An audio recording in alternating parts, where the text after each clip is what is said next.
Hi, listeners. Thank you so much for joining me again for this next episode from the Lessons from the Playroom podcast. I have with me an incredibly important person in my life as our special guest today. Duey Freeman was probably the most instrumental teacher that I have had in my career as a counselor. He was one of my teachers that I met when I was in graduate school, and then continued learning with him at the Gestalt Institute of the Rockies. I'm going to say a little bit more about him here before I welcome him. He is joining me today, everyone, to talk about attachment and working with attachment through the lens of working with equine assisted therapy. Now, listeners, as I say that, if you're like, I don't work with horses, I want you to listen to this podcast because you will learn something about attachment, even if the idea of working therapeutically with horses is a new concept to you. So let me share a little bit about Duey before we say a hello. He is a sought-after teacher, trainer, licensed therapist, and equine professional around the world. He does teach worldwide and has developed a practical attachment theory and human development theory that is taught to thousands of university students. He's co-founded both the Gestalt Equine Institute and the Gestalt Institute of the Rockies. He provides supervision to therapists and graduate students, does business and land consultations for new equine therapy sites and models, being a lifelong student himself. Gestalt and relational horsemanship are not just approaches to Duey, they are how he walks through the world. And listeners, you are going to hear and feel Duey on this podcast, I guarantee. He is an incredible teacher. He is a true elder and mentor and is exploring new horizons and not only facilitating men's growth and men's work, but also Duey, I know that your work goes so far beyond that to your love for developing the therapist is pretty profound. And I know we'll talk about this at the end of the podcast, but you are really interested right now in taking therapists' skill level, not just to a 4 or 5, but all the way on up there to a 10, and really helping develop the clinician. So, Duey, welcome to this podcast. Well, thank you. You bring tears to my eyes. Mm-hmm. I'm incredibly touched. And I just hope that I can live up to the introduction you just gave me. It's like, okay, who is this guy that you're talking about? So thank you so much. And please know I hold you in incredibly high esteem. And when I have students that have gone out into the world and done the kinds of things that you've done, I could not be more both satisfied and proud. So thank you so very much. Well, thank you, Duey. And thank you for having me today. Yeah, I've wanted to have this conversation with you, and I'm so glad that you're here and we're able to do this and talk about such an important and foundational and fundamental topic to just being humans on this planet and being of service to one another. So, attachment, the attachment cycle, equine assisted therapy. Where do you want to begin in that conversation? Well, we can probably cover this in 3 or 4 minutes. Yeah, right. So actually, let me begin by sharing a bit of a story. Okay. I'm in my 20s and I'm basically a mess and had no clue what to do with my life or how to do it. I went through a lot of different processes, and my experience of life was basically walking around with this big sort of hole inside of me. Through a series of events, I became connected with a guy named Foster Klein, who did a whole lot of really, really early attachment work. Many people will know him also, Foster Klein and Jim Fay, in working with parenting and with Love and Logic. And Foster became actually my first supervisor, my first clinical supervisor.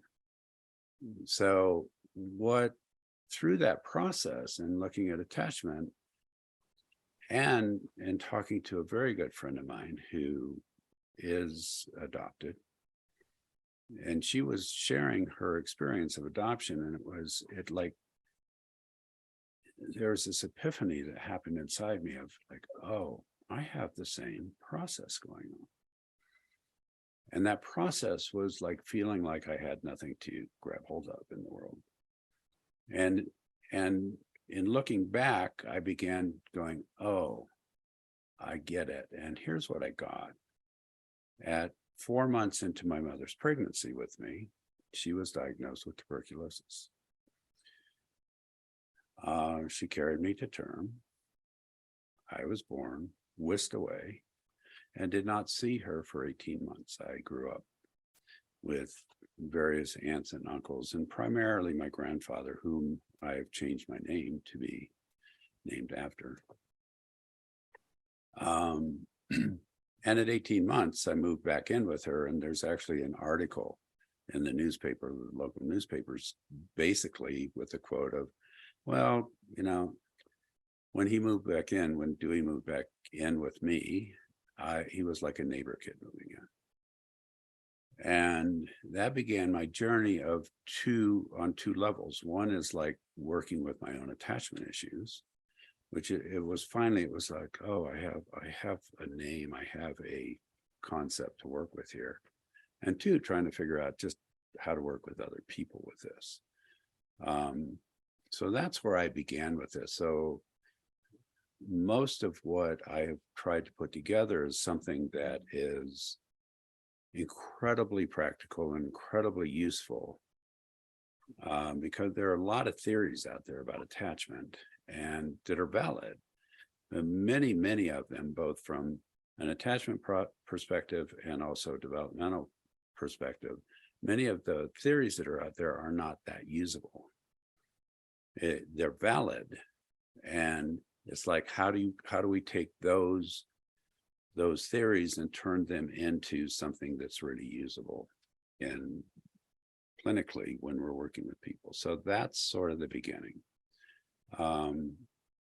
What I thought I might share today is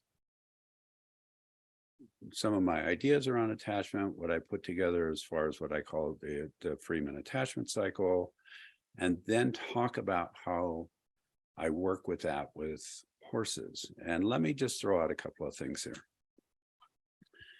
before we jump into that. One of the things, obviously, that you're very well known for is synergetic play therapy. What I know of what you do is pretty similar to what I do with horses. It's sort of like the arena is sort of my play therapy room, so to speak. And so you did mention, like, yeah, maybe I'm not going to be working with horses. If I'm a clinician, I may do this, I may not do that. But what I'm talking about is incredibly similar. And it just tends to be with people who aren't little kids, but it's incredibly similar. So as we're going on, I'll try and weave that in. Does that make sense? Totally. And I'm smiling because, well, Gestalt is one of the root theories of synergetic play therapy. And as you're talking about, it's like, of course, it's similar. You were one of my teachers. Yes. Yes. Well, it's just a bigger sandbox. Yes. Yeah. So to speak. Are you open to beginning just can we just show the attachment cycle and let me talk about that a little bit? And Absolutely. and also, actually, before we do that, let me throw in a piece here. I'm guessing that many people that will be watching this have seen and worked with you, and I know that a part of that is that you have integrated part of my developmental model into your work, which I'm incredibly honored for you to be doing. I feel incredibly touched. Part of what I believe happens is that in utero, we're coming into a process of existence, and that coming into that, I call that stage coming into existence. I don't think that we're quite at a place where we're asking a question about it, because it's primarily a somatic process. And then at some point, obviously, we're born, and then we begin the stage of what I call, is the world okay? And clearly, right after we're born, we're not asking a question. We're not laying in our crib at 2 weeks old going, is the world okay? Yes. But the piece, I think, that ties those two stages together, the pre-birth and then birth, is the attachment cycle, because, and our attachment process, because I believe that really begins in utero, and most of the process is of that super early attachment is a somatic process. Many times in Gestalt, we talk about interjects, which, just briefly, an interject is a message that we take in without, we just take it in because we take it in. It could be, interjects can be really positive, they can be neutral, and they can be not so positive. So just to put that out. What I've sort of come to, and what I've really begun looking at over the last number of years, are the somatic interjects. Most people don't talk about somatic interjects, and I don't know if you do or not in your work. But we get some of those somatic interjects way, way early on. And I don't know exactly when. It might be 2 months into pregnancy. It might be 4 months into pregnancy. I don't know. But clearly the research around epigenetics and how all of that works is I do think supports that notion that we take in information, and we walk into, we begin to attach in utero. Does that make sense to you, or thoughts on that? Totally. Yeah. Got it.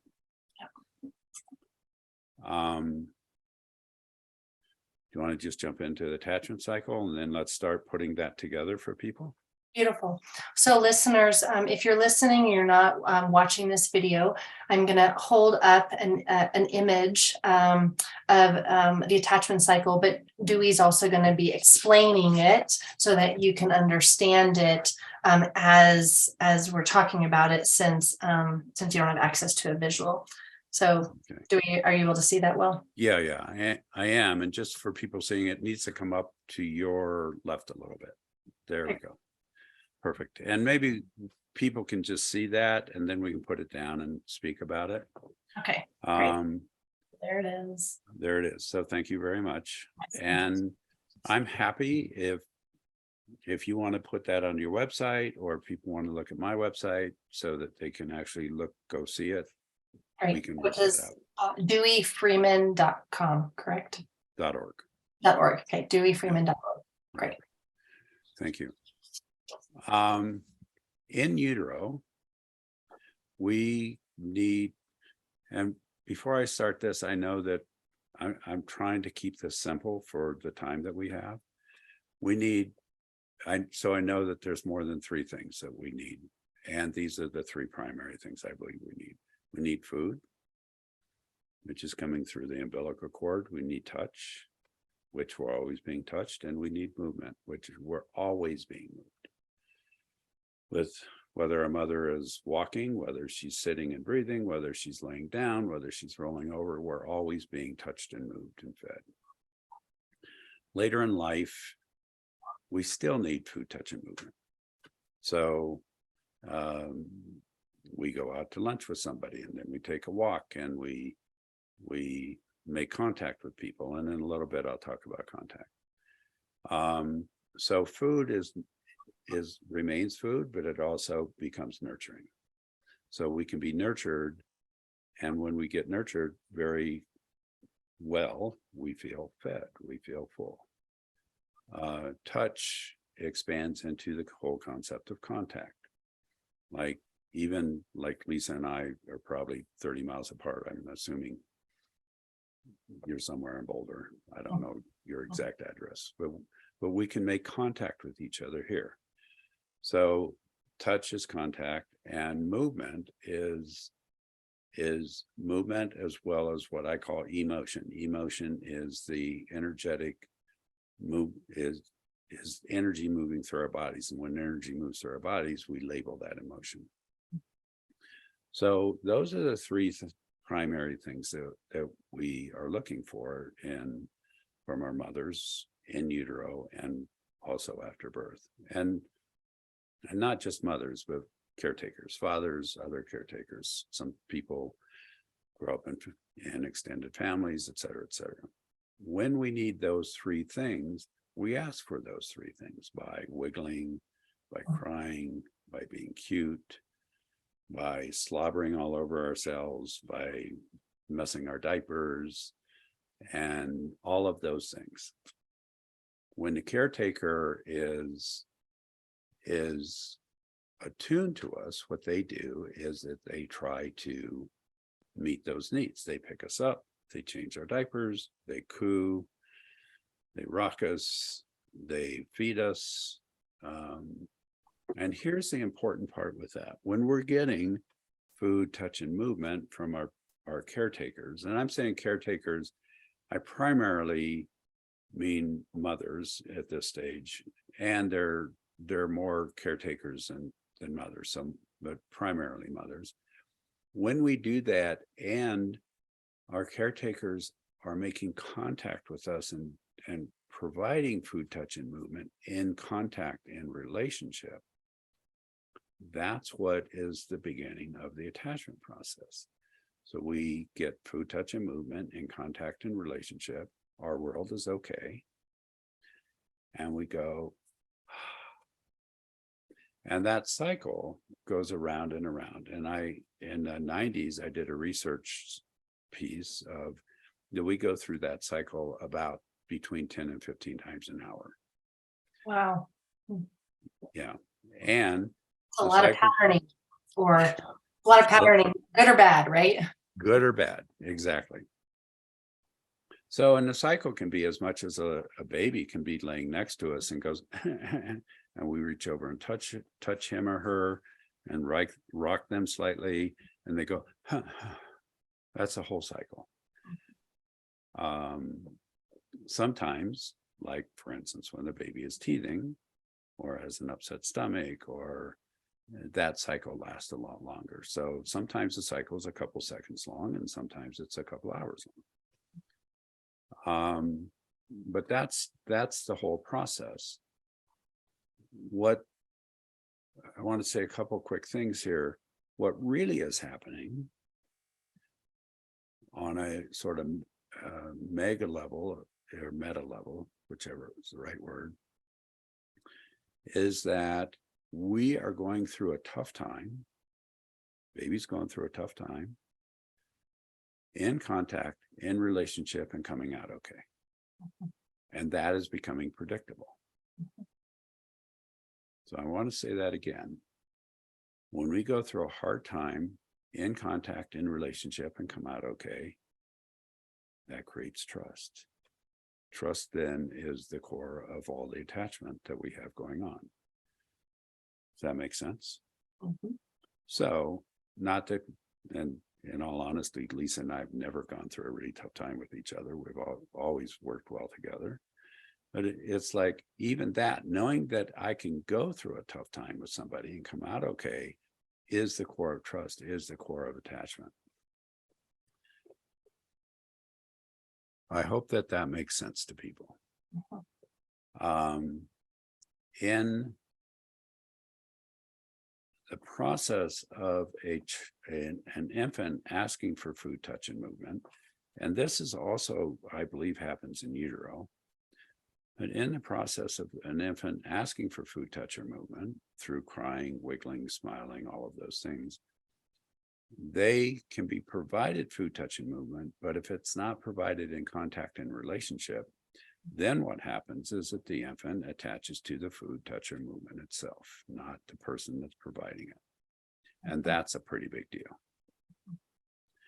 And that, in my view, is the actual core of what we would call addiction, because we're attaching to the food, touch, and movement versus attaching to the person who's providing food, touch, and movement. So when we get into issues around eating, when we get into issues around moving, when we get into issues around not being able to make contact, when we get into issues around like some of the sexual addictions or the porn addictions, when we get into that kind of those kind of processes, the work is to be able to move from the attachment to the food, touch, and movement itself to the environment that's providing, or the person that's providing the food, touch, and movement. Dewey, I want to name something for our listeners, since our listeners work with young kids. Listeners, this is what Dewey just said is really important. It's not something that I hear talked about, linked back to you say that you articulate this so clearly in such a way that makes sense at this stage of development. And listeners, we see signs of this already with our 2-year-olds, 3-year-olds, 4-year-olds, 5-year-olds, 6-year-olds, 7-year-olds. So just keep this piece that Dewey's talking about in mind as a place of curiosity when you've got kids coming to you that are already starting to struggle with food issues, that are already starting to struggle with high levels of masturbation, those kinds of things. Just keep this as a place of curiosity. Yeah, absolutely. And and one of the things that you said, as Lisa and I were preparing to do this, we had a number of email exchanges, and one of the things that Lisa sent was just some of her ideas around some of the developmental stuff. And what struck me in one of your emails is that you made a statement, and I'll get as close as I can to what you said, that primarily we're working with the first 3 stages: coming into existence, is the world okay, and am I okay?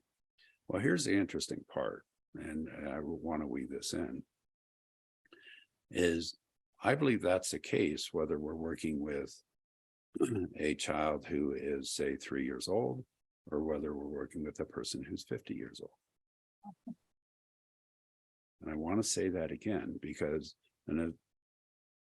when people come into therapy, they're working with their existence. Is the world okay? Can I trust the world? And then am I okay? Which is really about, can I trust myself? So it doesn't matter our age.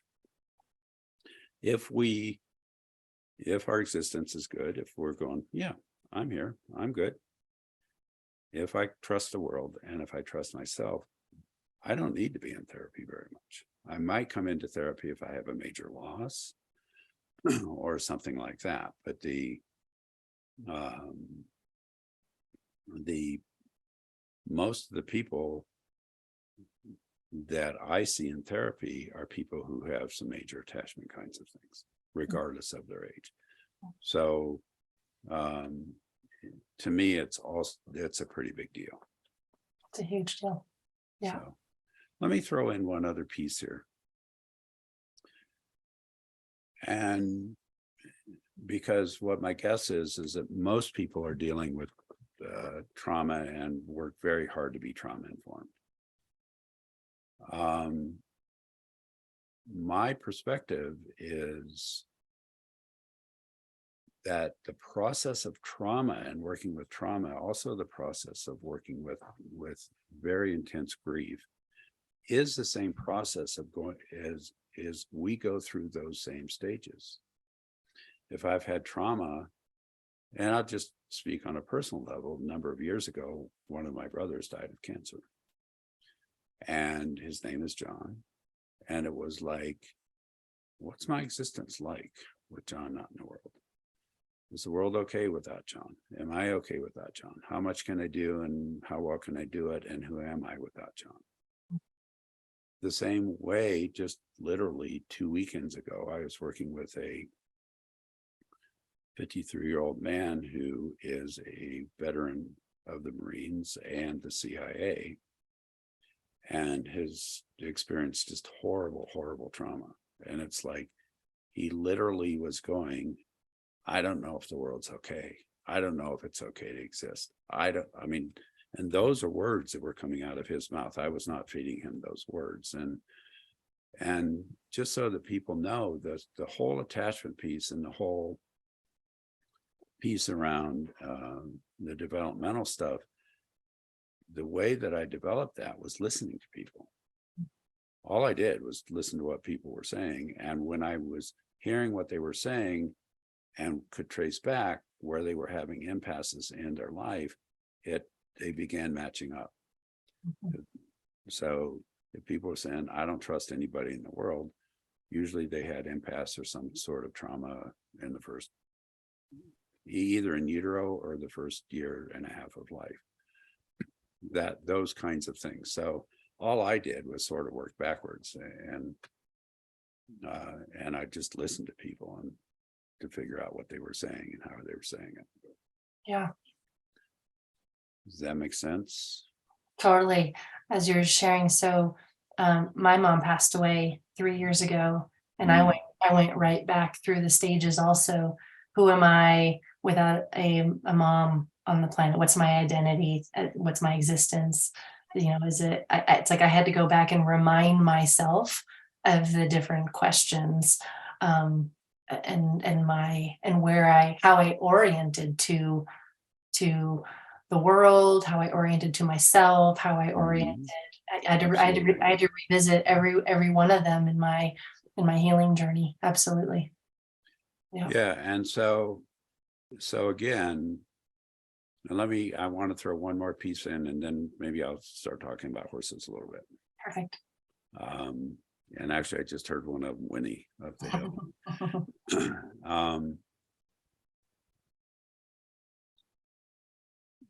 The piece, I've been like going through this process with Steve Porges, which, do you know who he is? Oh, yeah. I'm actually trying to meet with him. So when I say with him, I've not met him. I'm just his material. What I'm actually looking at from this perspective is looking at all of the stages of development and all of my work now, from trying to be polyvagal informed versus trying to be trauma informed. I'm switching that. And the reason I am is because polyvagal is a bigger umbrella. So we can work with that. And there is, certainly from a polyvagal perspective, I do think it's the guide to work with trauma. But in all of the evidence-based stuff that has come out in like a decade ago or 15 years ago, all of that was behaviorally based. What I'm seeing is that the polyvagal is the evidence behind the relationally based work that we do. And it's mind-blowing to me the way that it's being put together. So that's a piece that I'm like messing with here. Yeah. As I'm going through sort of my later years of working therapeutically with people. I just wanted to throw that piece in because it's been pretty up with me. Beautiful. Dewey, as before we move into horses, and maybe this is where you're about to go, I know there's one other piece of the attachment cycle, just to finish the discussion on it, which is what happens when the need is not met. Mm.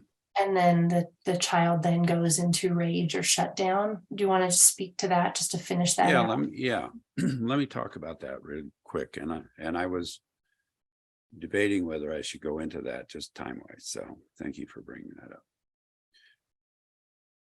If you can imagine the cycle coming down and we're needing food, touch, and movement, and we're not getting it as an infant, we only have two choices.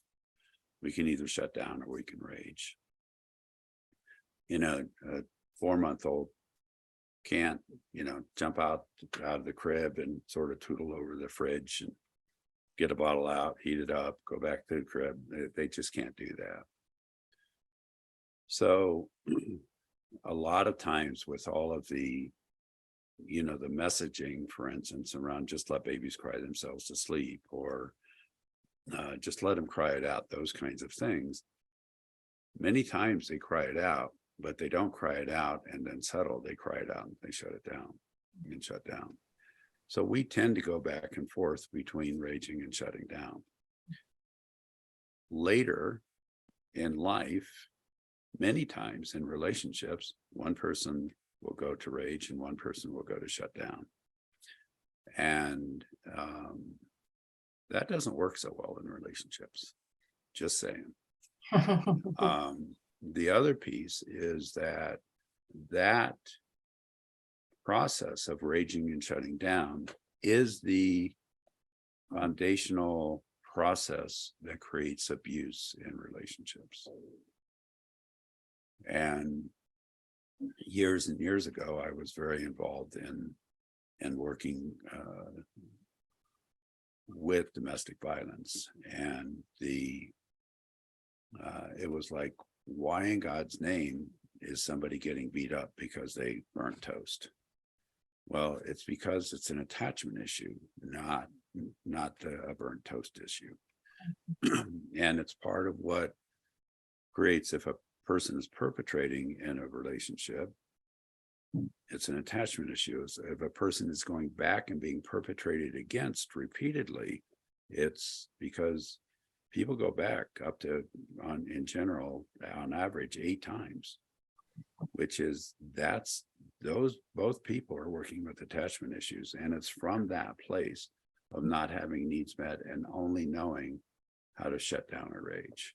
So thank you for bringing that up. That's a really, really big deal. That is a big deal. Yeah. And I know that we can see that either in the playroom with young kids, like over and over and over, we can see that. And I also see that with people working with horses. So beautiful segue. Yeah, that worked out really well. That worked out great. Way to go. Very good. So bring us into the world of equine assisted therapy and how you use horses to work with attachment. Okay, so let me talk generally with in regard to horses. Many people will know this, and if you don't, that's fine. Horses in the wild are prey animals. What that means is that they're the beings who get eaten by lions and tigers and bears. Horses can defend themselves, but the main way they defend themselves is by running. When we have, well, let me back up. There's actually 2 ways they defend themselves. One is by running, but 2 is by being in relationship with a herd of horses. That's where safety comes, is in relationship. So I'm going to guess that there are people in the audience that feel like they're prey because they've gone through trauma. And the way they defend themselves is by running in one way or another, or leaving in one way or another. What's interesting about working with horses is that if we go in and we're not predatorial, they do not have to be prey. And so that's that's a core piece that I work on, because many times people who feel like they're prey, when they go in and they get scared, they either shut down or they become predatorial. So we're working with both of those things with horses.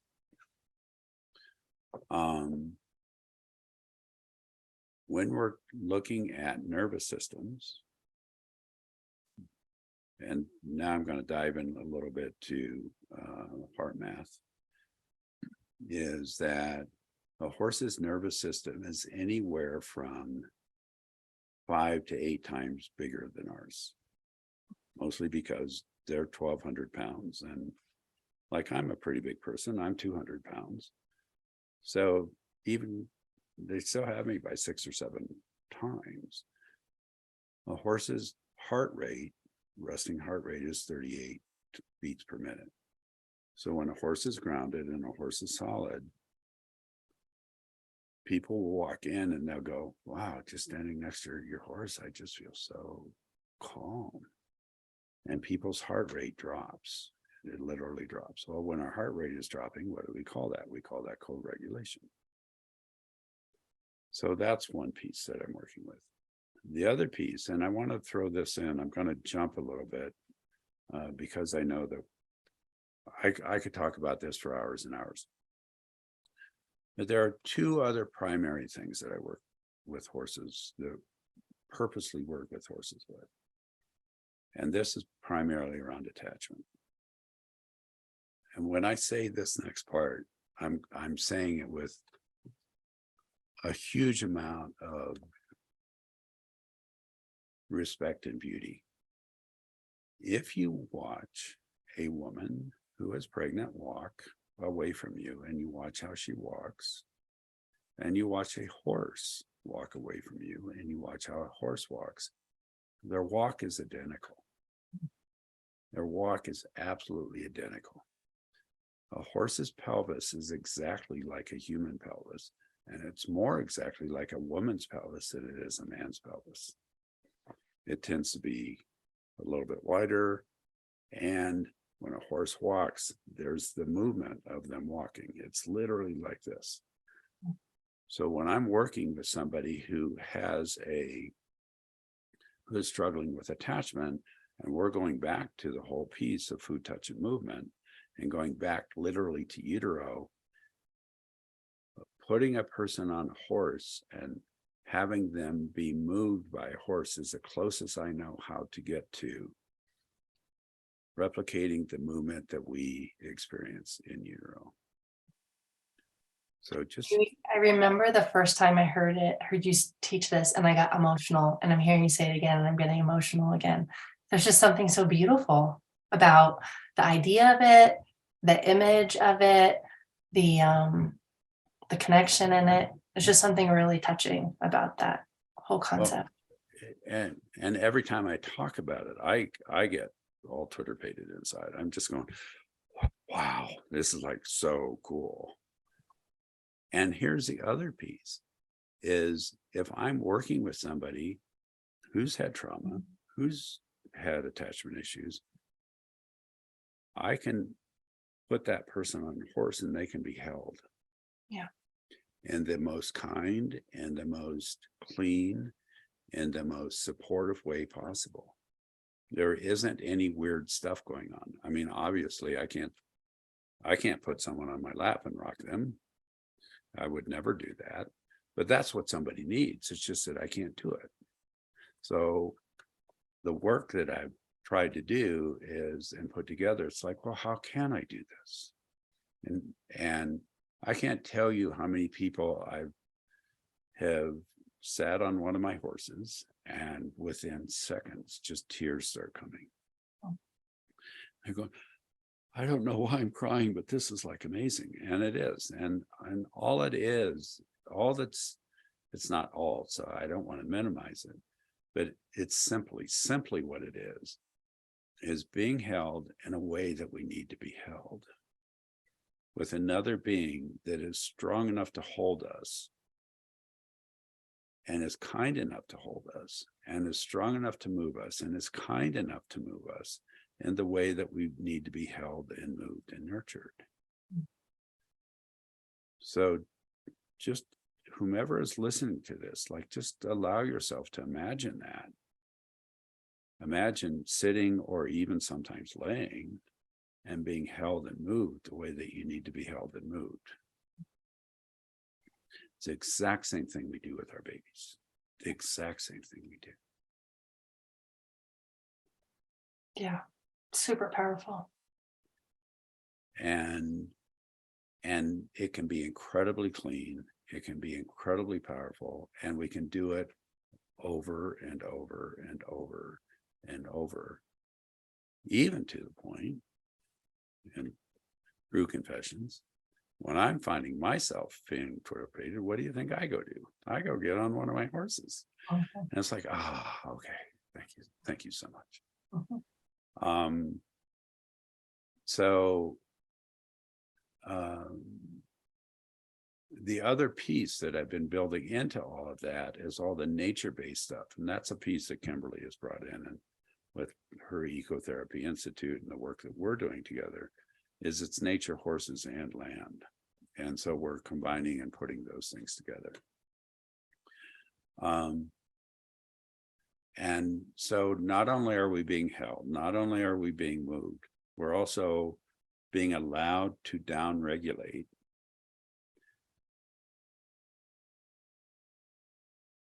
without trying, because that's one of the biggest pieces when we're really struggling, is it's like when we try to down-regulate,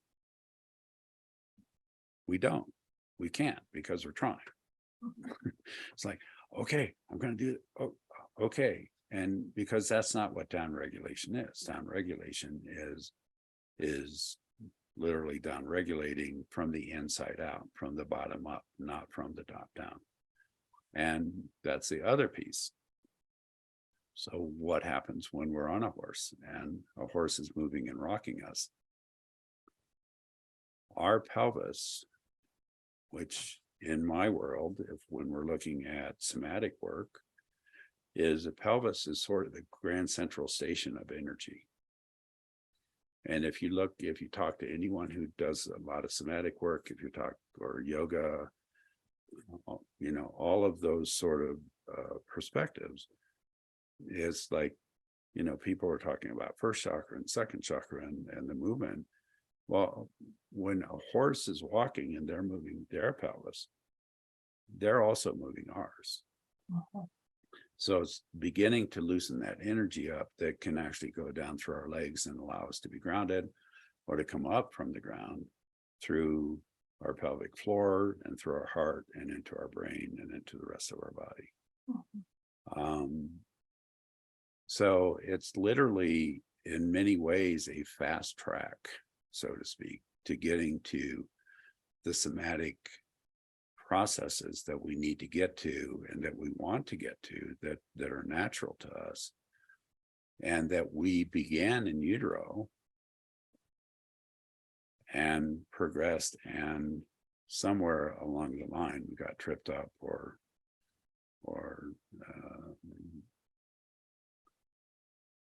just through life events and life circumstances, we have reached an impasse.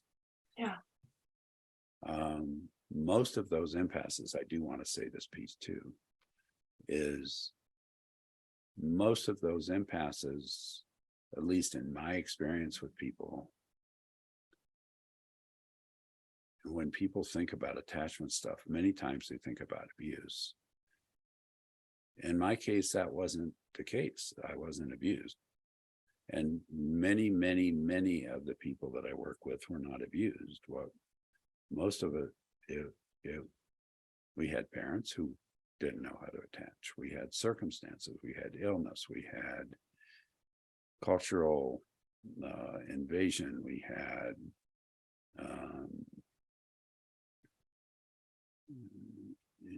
financial issues. We had all of those kinds of things that have created impasses and created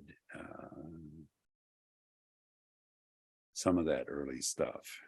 And when we get the chance to redo that and come out in a different way, that's the goal of working from a model of working with attachment.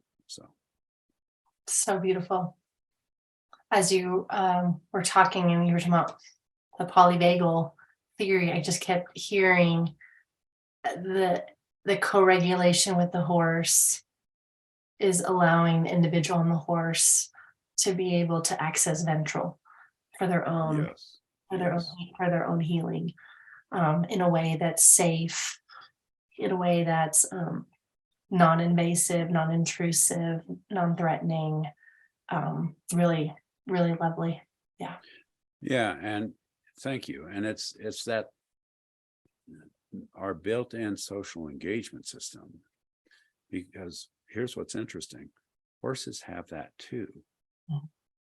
They just, and that core neuroceptive / social engagement system is not a process that goes through our brain. It's a process that goes through our body. And that's what horses bring us that we find hard, I find hard to get anywhere else. Beautiful. So do we, as we start to find a wrap up point here, before I share with our listeners where they can learn more, because I guarantee there's listeners that are curious about what you have just said and curious about learning more. Is there anything else that feels like, oh no, I really want to say that one more thing, or a message that you want the listeners to get? yeah.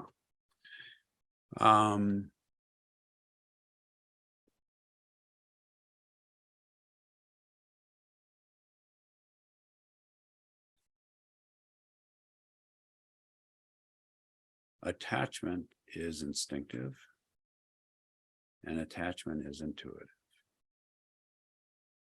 One of the ways that we learn or get taught, one of the things that happens in particularly our society is our instinctual process and our intuitive processes get poo-pooed. It's like, here's the research, and if you don't have the research, it doesn't mean anything if we don't have the research. And so my message is, and this is actually where I'm going in a lot of my work, is how do we bring instinct and intuition back into, one, all of our relationships, and two, all of our therapeutic relationships. In my world, and the biggest compliment I have ever gotten from people is that people say, Dewey, you're not any different when you're sitting with me at a coffee shop talking, and when you're in the middle of therapy, you're just not different. And I try to, I don't have a therapy yet. Okay, now I'm a therapist. Now I'm a partner. Now I'm a teacher. I don't have that. I've been told I should, but I don't. And so allow yourself to bring instinct and intuition into your work and into your lives and into your relationships, regardless of what those relationships are. Beautiful. Thank you. So we've already mentioned deweyfreeman.org. Are there other websites or other resources that you would love to share with our audience? Yeah, a lot of what I talked about with horses, I teach through the Gestalt Equine Institute of the Rockies. I also am involved with Kimberly Rose, teaching through the Colorado Ecotherapy Institute, which she runs, working we're bringing all of the concepts of what I just spoke about with horses.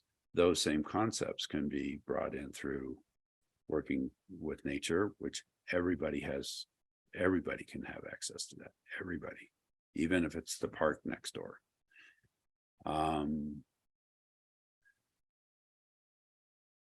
I'm also doing a lot of stuff with men through 2 different men's groups, Man Talk and Man Uncivilized. They're very different, both wonderful, very different. The Man Uncivilized is a bit more raw. Man Talks is a bit more, comes in a little bit through Jungian work, which is so. One of the things that has hit me is it's like a lot of what we can change a lot of things by helping men find a place to be grounded and find out who they are and work with their attachment issues. Yeah, those are sort of the biggies. Beautiful. Let me throw out one more thing, and I'm putting together, and I'm trying to think of the dates. I think that's April. I am putting together a group of 8 to 10 therapists that I want to walk through a very intense, I don't even know the right masterclass, mastermind, something. It's a 6-month long program. Some of it will be online, some will be in person, of helping people go from there's a lot of therapists are out there that are a 5 or a 6. I've sort of done a whole sidestep or thing in my life around working with Aikido and horsemanship. So if I'm talking about belts, like white belt's the lowest, and a lot of people are in the middle of a blue belt or a purple belt. It's like, I want to help people get to a black belt, help people get up to an 8 or a 9. And there's just not resources out there to do that. So that's one of my desires. Well, I want to jump in as you just said that. So listeners, and Dewey, I shared with you, I mean, as a teacher in my world, you were the person that I learned how to become a therapist with. And I can say that wholeheartedly. So listeners, if any of you want to work with a master and you want to go from a 5 or 6 to a 9 or a 10, I would recommend that you reach out and get curious about what Dewey's up to. Just gonna put a plug in there for that.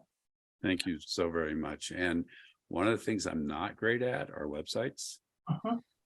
And I'm working with this. So if you go to deweyfreeman.org, there's some stuff on there. It's not, I just redid that whole website and it's now published, but there'll be information on there to contact me.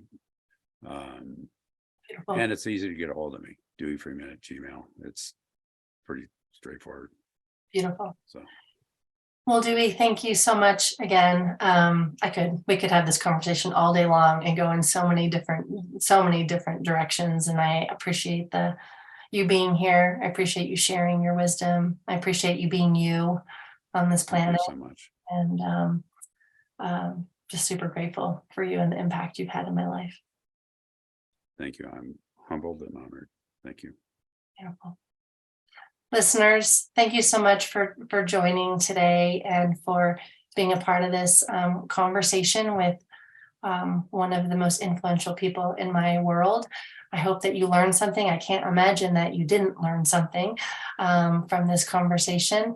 And as always, take care of yourself. You are the most important toy in that playroom. Right. Until next time.